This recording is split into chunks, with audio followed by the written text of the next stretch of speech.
storms like this come upon us, I tell you what, if you have bald tires, I recommend that you do not leave the house this weekend because we are expecting slippery conditions to continue.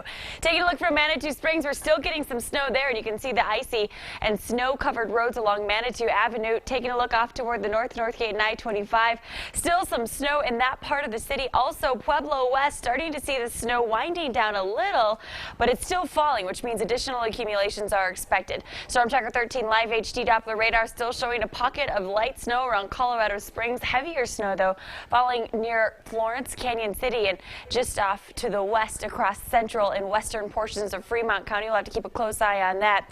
As far as how much snow you'll end up with, your snow tracker not showing overly impressive totals between now and tomorrow morning. At best, we'll look for a trace to an additional inch across portions of El Paso County, 1 to 3 for Teller County and into Fremont County. Zooming out, giving you a more statewide look, up to an inch across the plains. Again, 1 to 3 around the Pikes Peak region with 2 to 6 inches of snow possible for the southwestern mountains. Here's how the storm system is going to play out, taking you through the rest of tonight on SkyCast. We'll keep these bursts of snow around as we head into early tomorrow morning, but you'll notice that as we head into about 7 o'clock, most of the snow is going to be up across the high country. We'll still have a few areas of light snow to contend with, so if you are heading somewhere early tomorrow morning, it will once again take you a bit longer to get to where you're going, so give yourself some extra time. As we take you into about lunchtime, we'll start to see the showers really coming to an end along and east of I-25. We will still keep snow in the mountains, though, so if you are planning a weekend in the high country, be prepared for winter travel conditions. The snow will last through about 5 o'clock in the mountains, but then as we head into late tomorrow evening, here's a look at 9 o'clock, we should see the snow up in the high country coming to an end also, with mostly cloudy conditions across the plains. Low temperatures tonight, single digits and teens. It's one of those nights where you'll want to open up your cabinet doors. You'll also want to let your faucets drip because temperatures are going to be well below freezing tonight, and we're not getting above freezing tomorrow either. Temperatures only in the upper 20s and low 30s.